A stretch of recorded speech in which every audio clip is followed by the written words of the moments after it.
Greetings, this is Lama Tantrapa. Welcome to the 6th webinar of the Basic Qi Dao Practitioner Certification Program.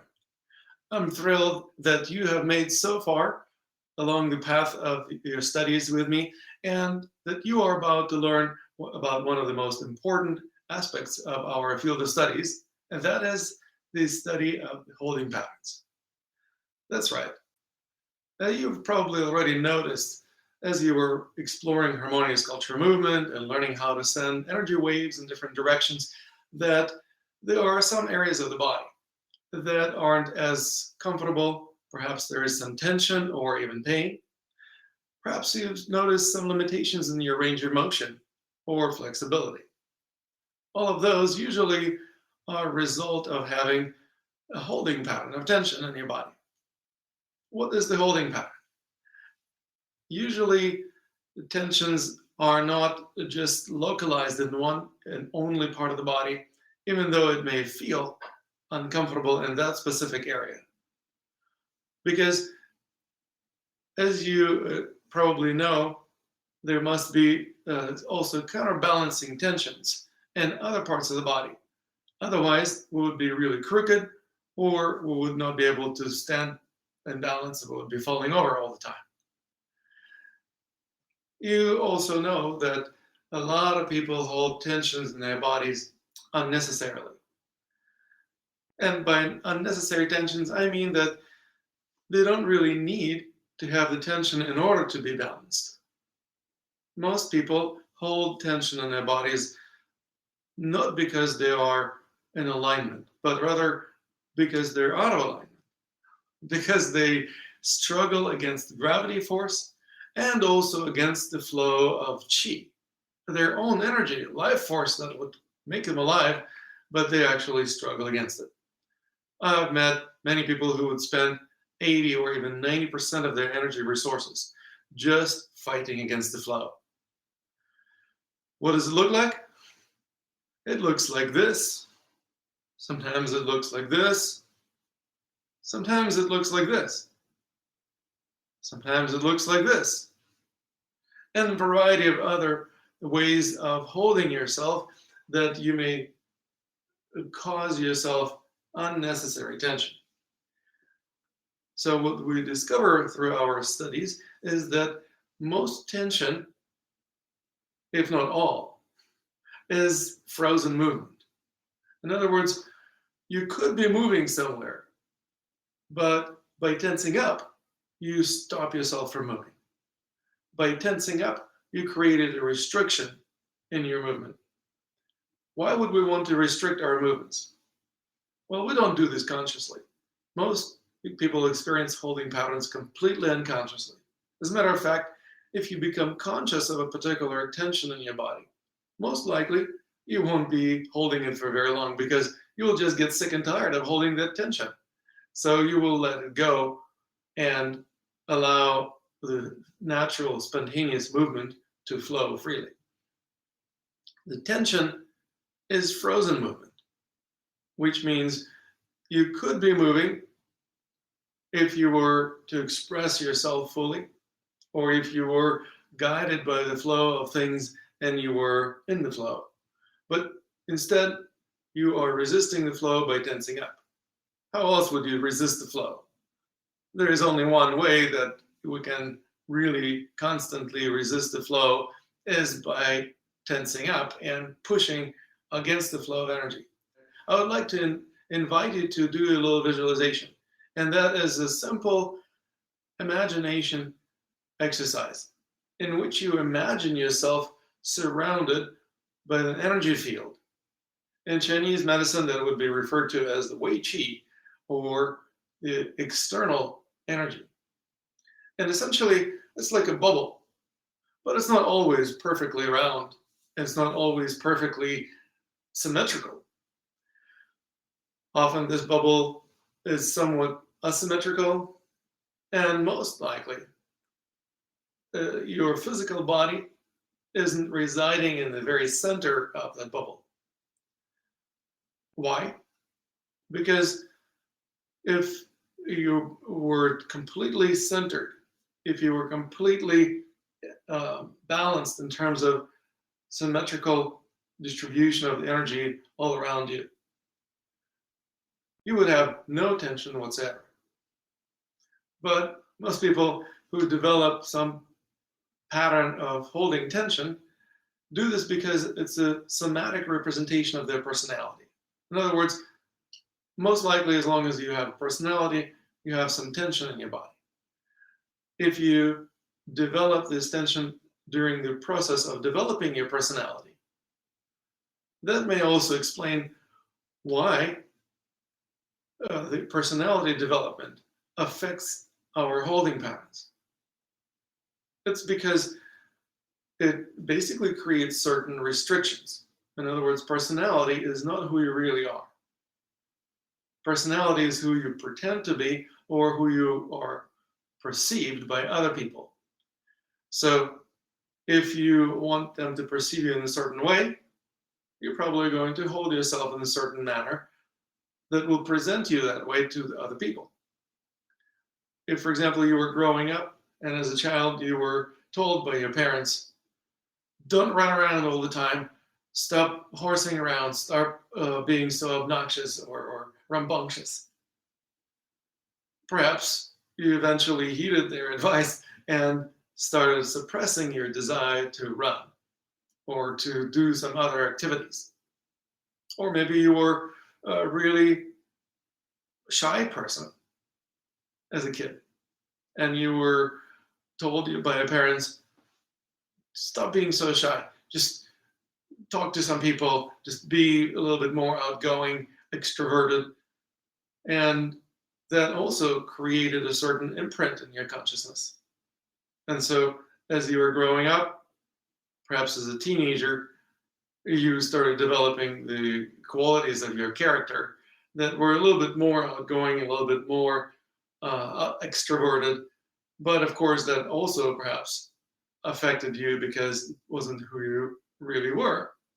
And so you had to pretend to be somebody else who you weren't. You had to become cool, you had to become more approachable. Perhaps you needed to be a little bit more popular. Well, that's an easy thing to accomplish if you know how to hold yourself. Most people don't know how to hold themselves, so they go through trial and error. Sometimes it's a survival mechanism. You actually had to develop a certain character that could survive under certain circumstances. Maybe you were abused, or maybe you were threatened, or maybe you experienced certain social pressure that you felt like you couldn't survive if you didn't do something to stand up for yourself or to be more self-confident, for example. So essentially what we develop is a personality that we started presenting ourselves to other people, a mask. And this mask often was very different from the way that we were as children, or we could be if we just peeled that mask away. By peeling the mask, we would reveal our authentic emotions. We would reveal who we really are behind all this emotional armoring. But that may be a scary proposition to most people. That may be something that they would feel really naked without mask, without the armoring.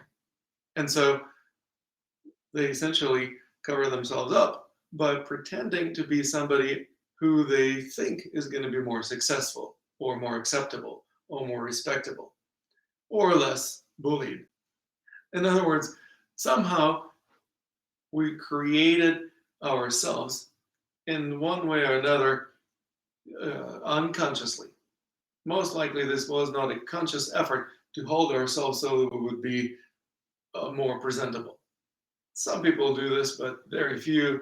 The vast majority of humankind goes through this process completely unconsciously. And what happens? We develop a sense of identity.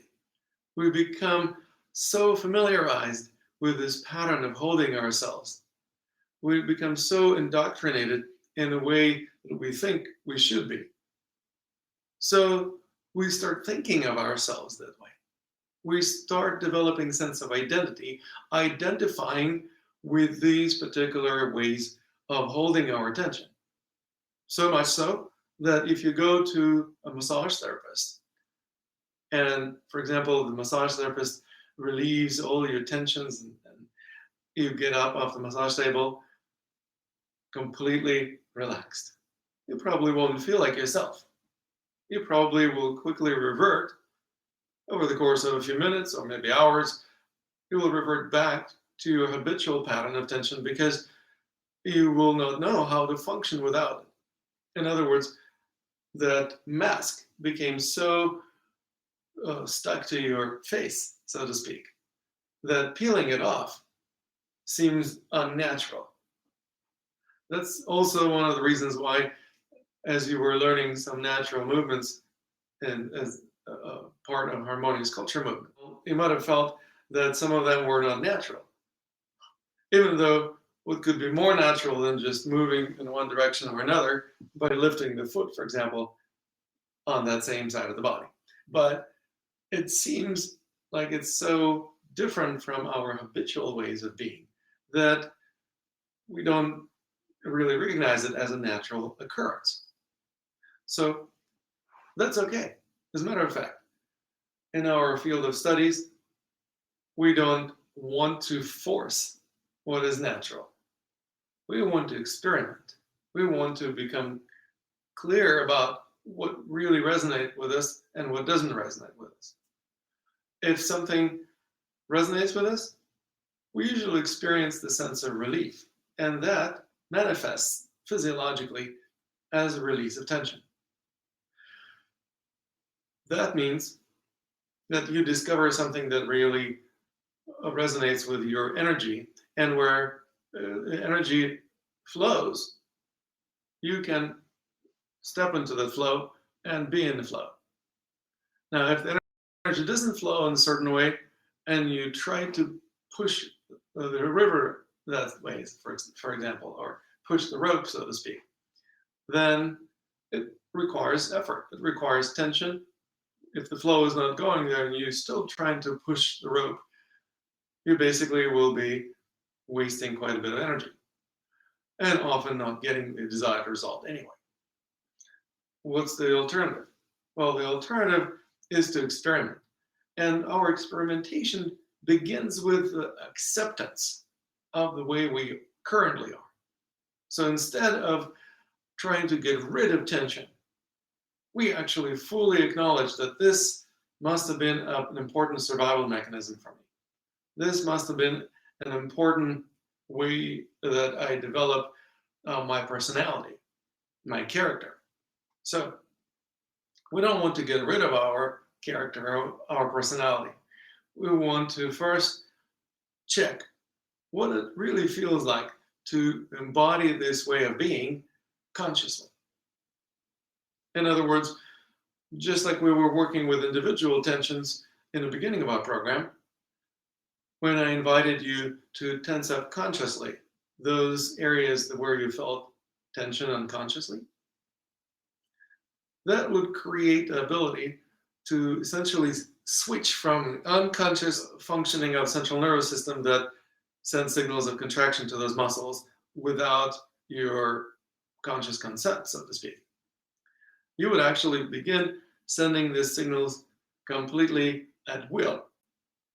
The funny thing is, once you begin sending the signals of tension to the muscles that were already tense, just a little bit extra tension will be enough, because you will really feel tired of doing this very quickly. You will also feel how much energy it takes. You become aware of the fact that you are holding this tension all the time or on particular occasions. And so you will be ready to let go of it much sooner if you actually consciously engage in this activity. That's right, it's an activity. If you have tension, nobody's doing it to you. You are doing it to yourself. And you are capable of making the choice whether to keep doing it or to quit doing it if you are conscious about the fact that you're doing it. If you are not aware of the fact that you're doing it, you can't stop doing it because you don't even know that you are involved in it. So once you become aware of the fact that you're holding a particular pattern of holding tension, then you can do something about it. And as we progress through our exploration of Qi Dao, you will see that this process is really intricate because you can develop such precision in terms of how much tension you choose to develop in a particular part of the body, that you can gauge it and you can select very specific degree of tension, if you will. For example, go to 62% of tension, or drop it down to 51, or maybe upgrade it to 52. So, in other words, you develop such an amazing level of precision in your own use of the body that is usually beyond even imagination of most people. Most people can't even imagine that they can fine-tune their bodies to such a precise extent. Now, how do we do this? We begin by first assessing if we have any patterns of tension. If you read the last chapter of my basic Qi Dao book, and perhaps watched the video associated with it, you already know what those holding patterns look like. Just to demonstrate, if your energy field is flowing forward, and you are not really following that flow. So for example, if my energy field is moving in this direction, but I'm not really going there, I'm resisting it, I'm struggling against the flow in a sense. What kind of holding pattern is this? It's holding forth. So holding forth essentially is an experience when the person is experiencing the flow of qi going in a certain direction forward, but not really expressing that fully. How would it look like? What would it look like if the person expressed it fully? It would look like movement forward. The person would be moving forward a lot easier than, say, moving backwards. As you watched my DVD, you probably noticed how easy it was for me to project energy with a forward push when I held forth. It was virtually impossible or very difficult to project energy backwards with a backward pull while holding forth. That means that my energy would be basically carrying me further forward easily if I were just to move in that direction. Before we start moving, we want to just exaggerate our holding pattern. So for example, creating more of this holding forth. Just really jutting the head forward, pulling the shoulders back, shifting the weight more towards the toes, and really feeling like, wow, I'm about to pounce forward, but I'm still not quite doing it. There's some tension in the body associated with this holding pattern. Tension in the calves, tension in the back of the legs, hamstrings, the tension in the lower back, and actually the muscles throughout the length of the spine, going all the way to the back of the neck, and also tension in the trapezius and rhomboid muscles pulling the shoulders back. So there is quite a bit of tension. And this tension is obviously going to be exaggerated as you exaggerate your holding forth pattern. But once you start exaggerating, you're doing it consciously. Nobody's doing it to you, and you are no longer unconscious about this tension. You are actually in charge of this tension. So once you're in charge of your tension, then you have the freedom of choice, whether to keep tensing or to reduce it.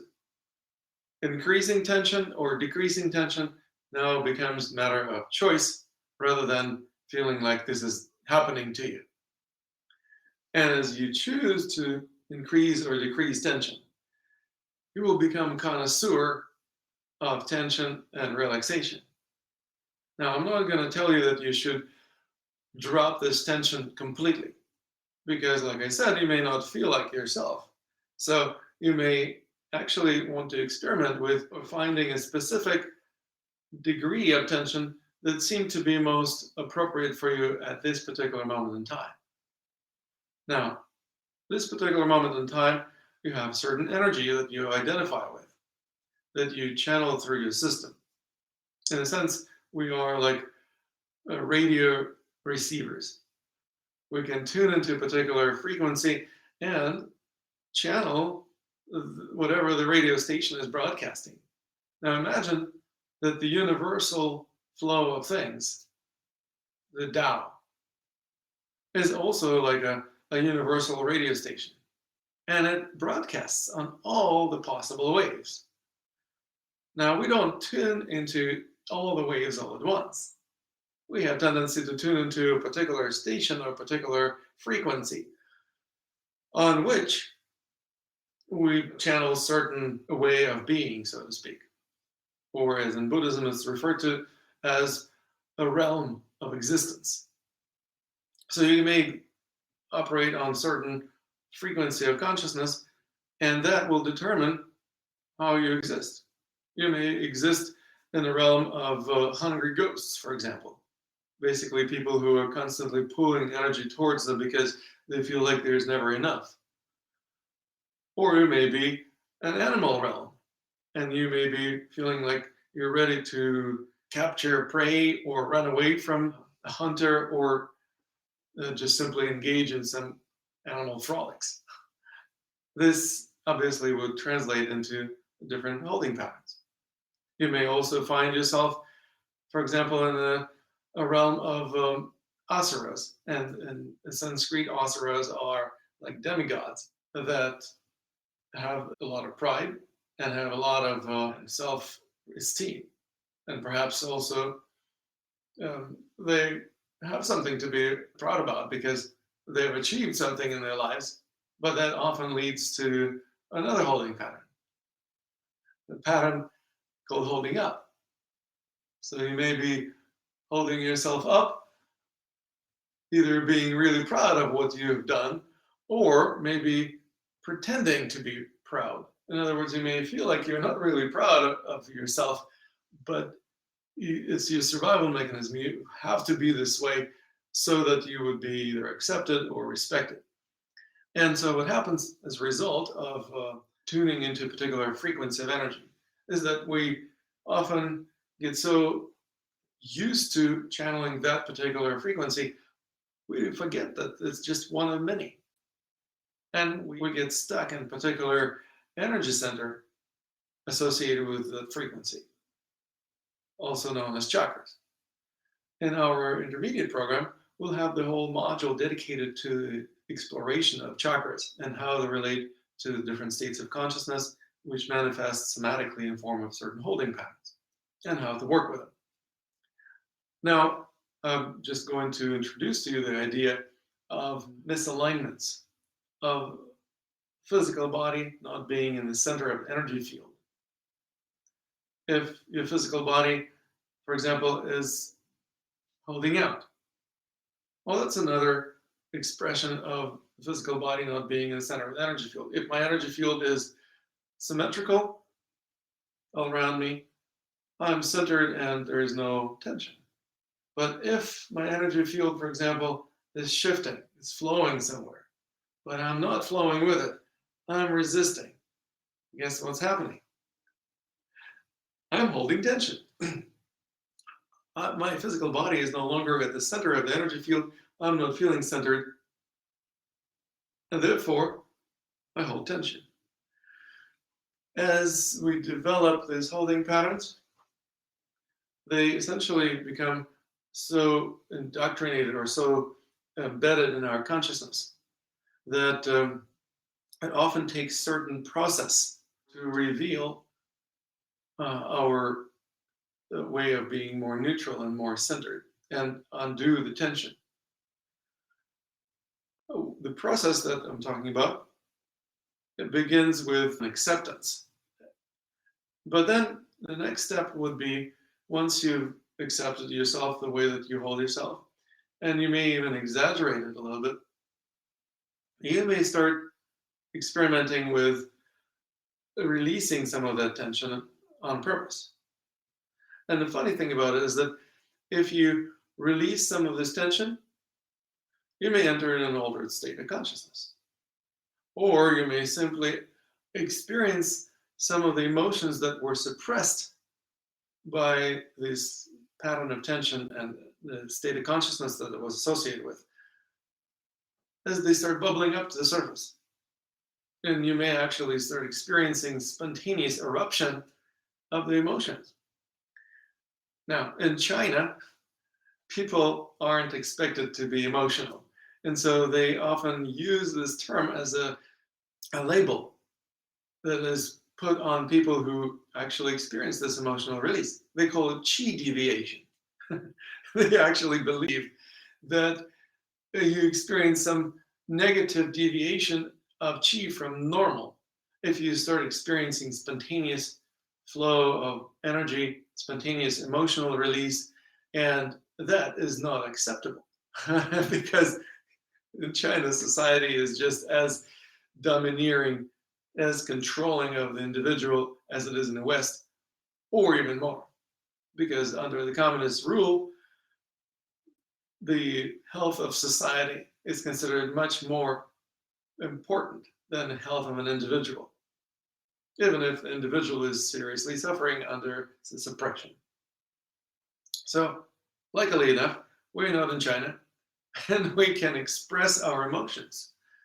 We just need to learn how to make it so that these emotions don't disturb our lifestyle to the degree that we won't be able to function very well. So, in other words, we learn how to gauge to which degree we release our tensions so that we don't throw ourselves off the deep end, hoping that we're going to figure out how to swim without learning the most basics. One of the things that we learn is how to recognize when shifts in our states of consciousness occur.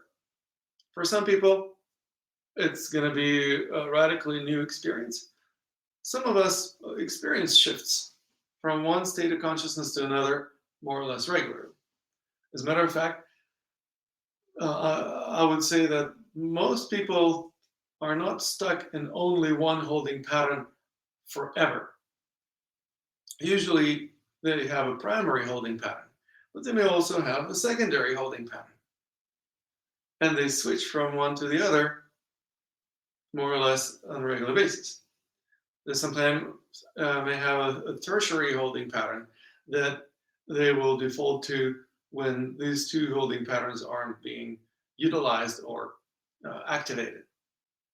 And what happens, sometimes we may go through the cycles of happiness and being like manic on one hand versus being depressed or sad on the other hand.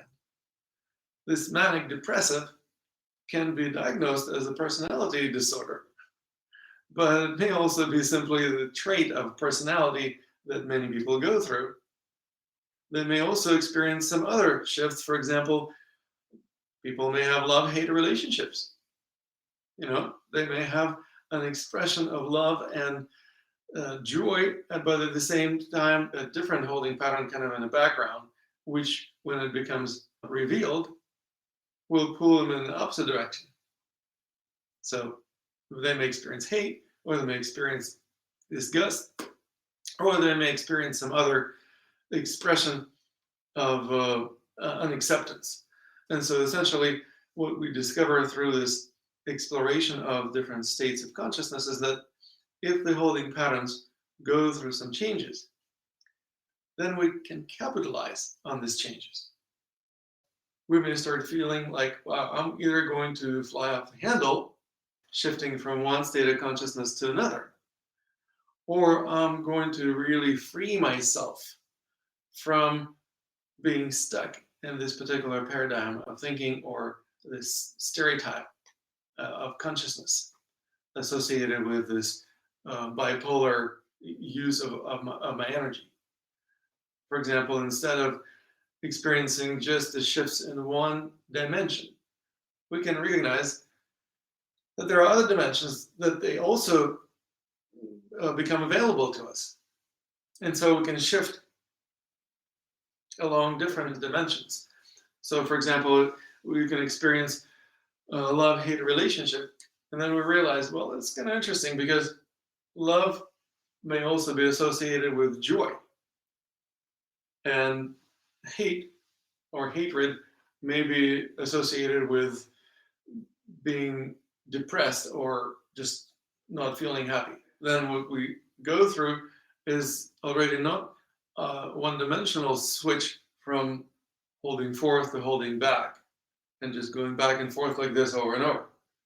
We may also experience two-dimensional shift.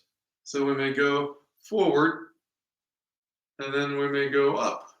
So we go into joy. Then we may go back and start experiencing some apprehension or even an acceptance of whatever we experienced love towards. Then we may go into sadness, how this happened, and basically destroyed the experience of joy. Okay, well, we can continue this cycle and experience it again and again.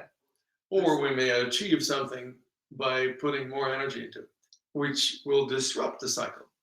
So, for example, as I go into the sadness, I may realize, well, my sadness is not really associated with lack of love or the fact that my relationship isn't functional. Maybe I'm sad about something else. And so then as I dig deeper, I may discover for myself that my sadness was really associated with something that happened in my childhood, or that something that occurred to me maybe when I was a teenager. We realized that everything that ever happened to us happened exactly the way that was supposed to happen because it happened in accord with whatever energies were available that were supporting the manifestation of that particular experience. Let me repeat it again because it's a really profound transmission that I just offered to you. Everything happens according to the confluence of energies of all the parties involved, the energy of time, the zeitgeist, the energy of place. As this energy coalesced, they manifested a certain experience. Had we had a different energy at that particular moment, we would have contributed a different energy, which would lead to a different configuration of all of these energies involved. And so either the same event wouldn't happen at all, or maybe it would happen, but to somebody else, because we would either withdraw our energy from it or we would experience something else instead. Or we would experience the same event, but from a different angle, which would give us a totally different experience. Now, if we recognize that our experiences were just exactly the way that they needed to be, because they were orchestrated by this combination of all the energies involved in, we can't really change the energy of time. We can't really even change the energy of place very well. And when we try to change the energies of other people, it's usually pretty frustrating and ineffective way to use our time. But we can do something about our own energy. We're not going to manipulate our energy. We're not going to try to tweak it. We're not even going to try to suppress or get rid of some of these energies. We're just simply going to observe which energy frequencies we're tuning into. Are these the only energy frequencies available to us at this moment? Maybe not. If there are some alternatives, can we experiment with those? Can we explore and find out what it's going to be like if we actually tap into different energy resources? As we tap into different energy resources, in the present moment, our experience is going to start shifting. And of course, our future also will be different if we change the energy that we identify with. So if we want a different future from the way that things have been happening, we actually have to tune it into a different energy frequency. We have to also discover a different holding pattern associated with that frequency so that we would be able to experience the shift from the old holding pattern to a new holding pattern. Now, you may be thinking, why do I want a new holding pattern? It would be just like changing from wearing one mask to wearing another mask. It's a great question, and the answer is really simple. As you learn how to switch from one mask to another mask, to maybe some other, you will develop the fluidity that will essentially lead to not being stuck or identified with one mask all the time. You will be able to develop the ability to switch these masks according to the circumstances that arise in your life. Sometimes it's more appropriate than anything else to be joyful. For example, you, let's say, won a certain competition or a tournament or just a lottery, something to celebrate, something to be joyful about. But if you get stuck in that condition, in that state of consciousness, you will actually be hurting yourself. And people won't be able to relate to it very well because you're just constantly hyper and manic. Now, if you are sad, for example, for most people it doesn't seem like a really healthy state of being, but there are circumstances under which it would be completely appropriate to be sad. Let's say you experienced a breakup, or you may have a relative or friend who passed away. It would be a completely appropriate experience to go through. Don't get stuck in the grief. As you go through it, you will emerge on the other side stronger or free of sadness. But you need to experience it for as long as it's appropriate for you. If you don't allow you to experience it, it will fester. It will actually eat you from the inside. Or from an energetic point of view, we can say that you suppress the energy, but what you resist persists. And so that energy and that emotional state will actually raise its ugly head from time to time and will basically wreak havoc in your relationships, in your health, in your productivity, and many other circumstances in your life. Sometimes it's important to be proactive or even assertive. It may even look like an aggressiveness, or at least being very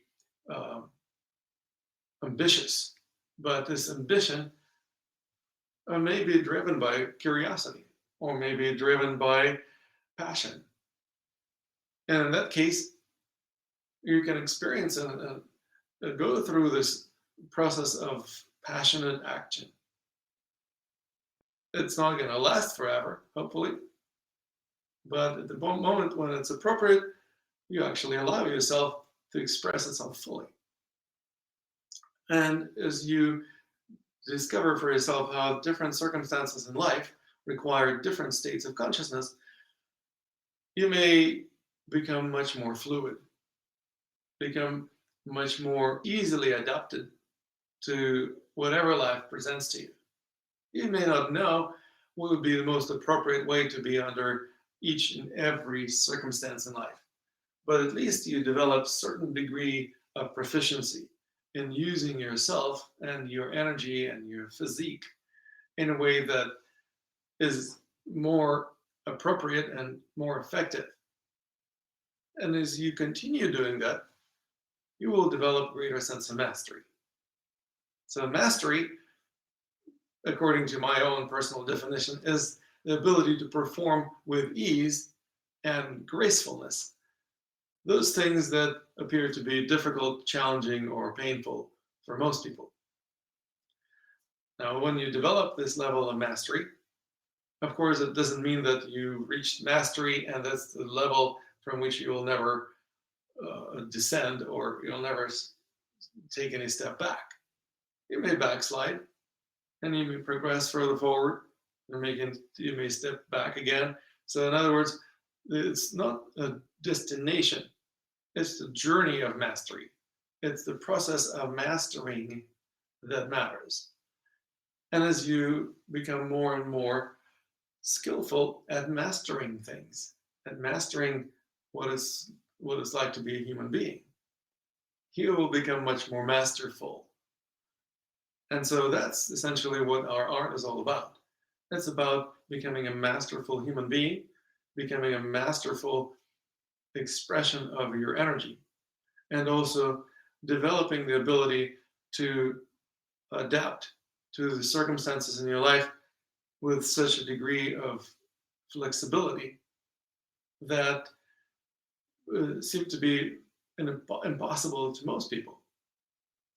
So again, that leads to the ability to spend less time and energy and achieve better results under most circumstances. This is something that can be applied to virtually every aspect of life. For example, if you are a business person, you can become a more successful business person by developing the certain skills of influence and presentation and ability to command attention and also negotiate and perhaps pay attention to the needs of your customers or your clients or your counterparts in business negotiations so that you can also satisfy their needs. And when that happens, it becomes a masterful expression of being a business person. For example, if you're a healer, how do you help other people experience greater healing? Well, you need to also be capable of tuning into their way of being. So essentially, we learn how to experience the holding pattern of another person. That creates beautiful rapport. Rapport meaning we connect with each other on the same frequency of consciousness. We can communicate with each other. We are on the same page, so to speak. And then we don't need to be stuck in that person's holding pattern. We can begin to shift from that holding pattern to something less uncomfortable for us. And also, that person who experienced rapport will most likely follow us, shifting on their own. So we're not even manipulating them. We're not even trying to make them do something that they don't want. We simply meet them where they're at, and then we go slowly enough back to a more comfortable way of being that is more neutral, more relaxed, that will also facilitate a greater relaxation of the other person. Now, of course, we also have methods for facilitating it through touch, through movement, and through coaching. In our intermediate program, we'll have the whole module dedicated to using certain movements that affect our holding patterns. So not only the movements are affected by how we hold ourselves, but there is also the reciprocal influence as well. Our movements can change the way we hold ourselves. And so if we want to experience shift or change, we engage in certain movements. That's why we study harmonious cultural movement also, so that we would be able to use our skills and how to move ourselves in a way that would affect our health, our consciousness, and our destiny. On the advanced level of our studies, we also have a modular program dedicated to what we call the magic of touch, helping the person release tension by addressing the area of tension and using a very specific way of releasing the tension through touch.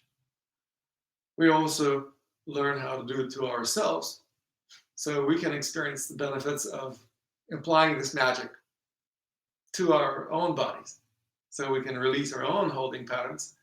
And on a level of apprenticeship, we have the module of training dedicated to becoming a Qigong coach. In the past, only people who graduated from the advanced Qi Dao program could enroll into apprenticeship. This year, I'm going to do an experiment. Actually, we did a similar experiment last year when we opened the apprenticeship program for the graduates of the basic program if they wanted to pursue Qigong coaching as the career path. And if you're interested in that, we can definitely talk about that and see how you can become a Qigong coach in a relatively short amount of time.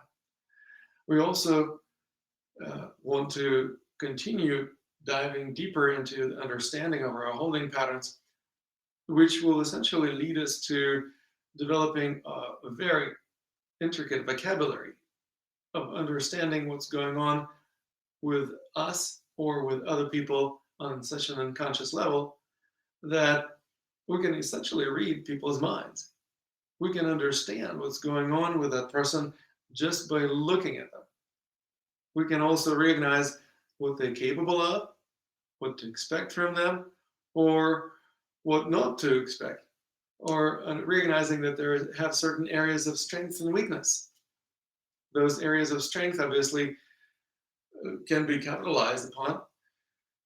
The areas of weakness, on the other hand, they may need some attention. And if we give attention to the areas of weakness, we may help the person experience empowerment. And the more people that we help experience empowerment around us, the more people will help us experience empowerment. It's a mutually empowering dynamics of relationships. We have the whole module dedicated to Tantric Qigong, which is the art of mutually empowering and enlightening relationships. It's also another module of our advanced Qi Dao program. So as you can see, we basically are on a journey of taking small but very specific steps that lead us to greater and greater understanding of how the energy works, how it manifests in our physical bodies, how our physicality, physical movement, and how we use ourselves, how we hold our tensions, or how we express our mobility is also an expression of consciousness. So mind and body are not two separate items, not two separate things. They are integrated into an organism. That organism can't exist without these two components of working in sync, in harmony, in unison. In other words, we can say that the mind and body can be perceived as two sides of the same coin. Well, I've never seen a coin with only one side. Have you? So every coin has two sides, heads and tails, as it were. Some coins, believe it or not, are minted crooked. So if you look at the heads, they are right side up. If you look at the tails, they're either upside down or at some odd angle. I've seen some of those coins. They're not as uncommon as they seem to be. You might have not paid attention.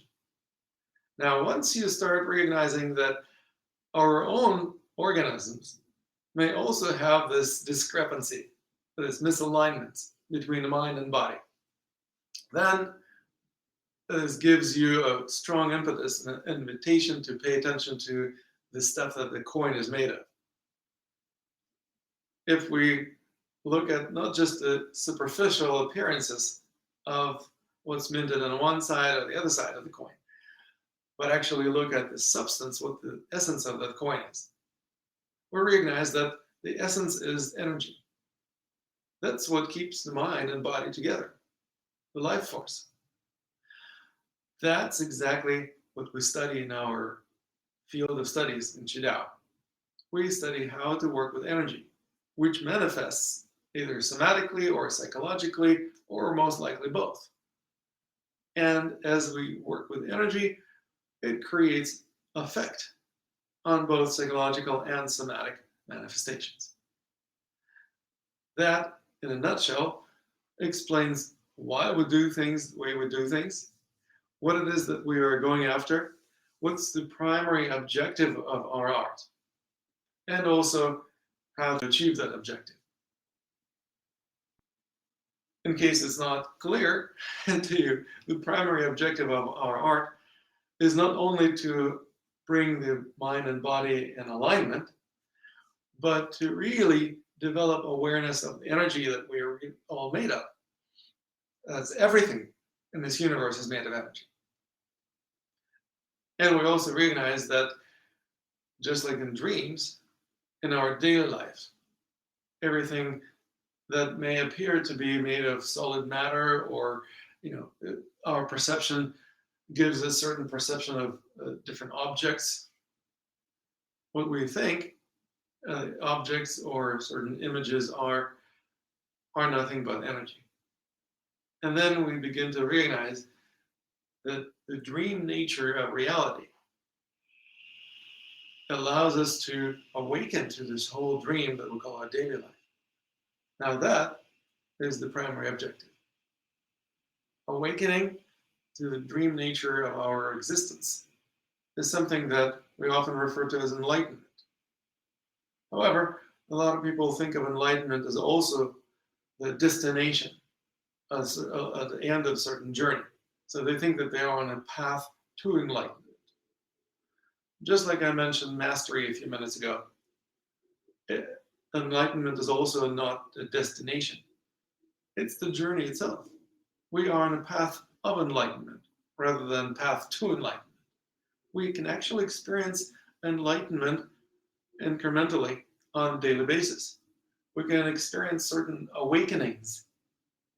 I'm sure you've experienced at least one or two awakenings in your life, have you not? Of course, after the most profound awakenings, we also have tendency to fall asleep again. And that's natural.